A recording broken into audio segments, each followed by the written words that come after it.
الحمد للہ وحدہ والصلاة والسلام علی من لا نبی بعد اما بعد۔ جس رات نبی کریم صلی اللہ علیہ وسلم کی ولادت ہوئی اسی رات میں یہ واقعہ بھی پیش آیا کہ ایوان قصرہ میں زلزلہ آیا۔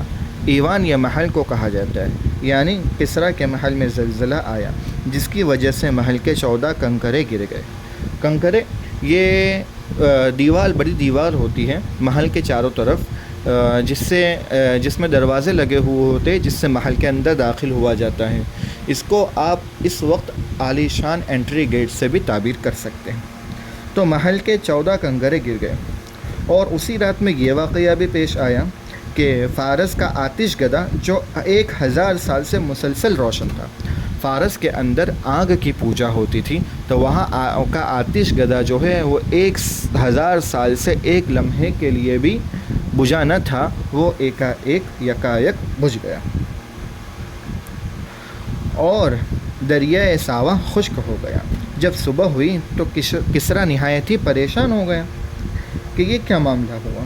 شاہانہ وقار اس کے اظہار کے معنی ہو گیا۔ اس نے فوراً دربار بلائے، اور دربار کے اندر جب یہ خبر پہنچی کہ فارس کا آتش گدا بھی بجھ چکا ہے تو کسریٰ کی پریشانی کے اندر اور اضافہ ہوا۔ ادھر موبضع نے کھڑے ہو کر خواب سنایا۔ موبضع یہ گورنر کو کہا جاتا ہے، یعنی کسریٰ بادشاہ جو تھا اس کے گورنرز میں سے ایک گورنر نے کھڑے ہو کر یہ خواب سنایا کہ میں نے رات کو خواب دیکھا ہے کہ سخت اونٹ عربی گھوڑوں کو کھینچ کر لے جا رہے ہیں اور دریائے دجلہ سے پار ہو کر تمام ممالک کے اندر پھیل گئے۔ کسریٰ نے موبضع سے پوچھا کہ اس خواب کی کیا تعبیر ہوگی؟ موبضع نے کہا کہ شاید عرب کی جانب سے کوئی عظیم الشان حادثہ پیش آئے گا۔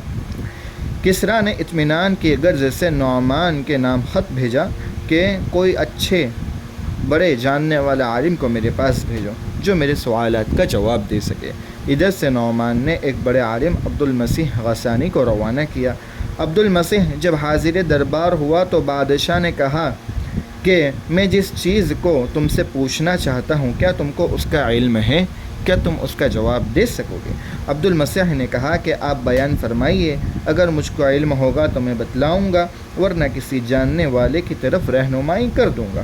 بادشاہ نے پورا واقعہ عبد المسیح کو سنایا۔ عبد المسیح نے کہا غالباً اس کی تحقیق میرا ماموں سطیح سے ہو سکے گی جو آج کل شام میں رہتا ہے۔ کسریٰ نے عبد المسیح کو حکم دیا کہ تم خود جاؤ اور تمہارے ماموں سے اس کی تحقیق کر کے آؤ۔ عبد المسیح اپنے ماموں سطیح کے پاس پہنچا تو سطیح اس وقت نزاع کی حالت میں تھا، یعنی اپنی آخری سانسیں گن رہا تھا، لیکن ابھی ہوش باقی تھا۔ عبد المسیح نے جا کر سلام عرض کیا اور کچھ اشعار پڑھے۔ سطیح نے جب عبد المسیح کو اشعار پڑھتے ہوئے سنا تو عبد المسیح کی طرف متوجہ ہوا اور یہ کہا کہ عبد المسیح تیز اونٹ پر سوار ہو کر سطیح کے پاس پہنچا، جبکہ سطیح مرنے کے قریب ہے۔ تجھ کو بنی ساسا کے بادشاہ نے محل کے زلزلے، فارس کے آتش گدے کے بجھ جانے اور موبضع کی خواب کی وجہ سے بھیجا ہے کہ سخت اور قوی اونٹ عربی گھوڑوں کو کھینچ کر لے جا رہے ہیں اور دجلہ سے پار ہو کر تمام شہروں میں پھیل گئے۔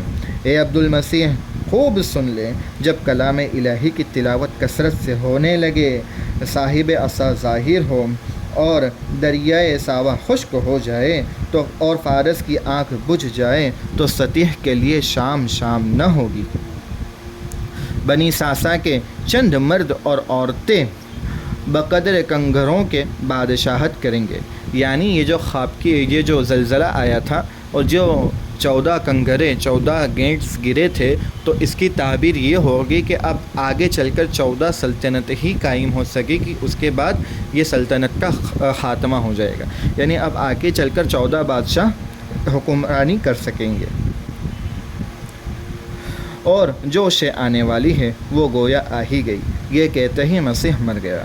عبد المسیح واپس آیا اور کسریٰ سے تمام ماجرا بیان کیا۔ کسریٰ نے یہ سن کر کہا کہ 14 سلطنتوں کے گزرنے میں تو بہت لمبا زمانہ چاہیے، یعنی وہ تعبیر تو اس نے یہ دی تھی کہ 14 بادشاہ حکومت کرنے والے ہیں، 14 سلطنتیں ہوگی، اس کے بعد جو ہے سلطنت ختم ہو جائے گی۔ تو بادشاہ نے یہ سوچا کہ 14 سلطنتوں کے گزرنے کے اندر تو بڑا طویل زمانہ چاہیے، لیکن زمانے کو گزرتے دیر کیا لگتی ہے، 4 سال کے اندر تو 10 سلطنتیں ختم ہو گئیں، اور باقی کی جو 4 سلطنتیں باقی تھی وہ حضرت عثمان غنی رضی اللہ عنہ کے زمانے تک ختم ہو گئی۔ حافظ ابن سید الناس رحمۃ اللہ علیہ نے اس واقعے کو عین الاثر میں اپنی طویل سند کے ساتھ ذکر کیا ہے، اور تاریخ ابن جریر طبری نے بھی اسی سند کے ساتھ اس کو ذکر کیا ہے۔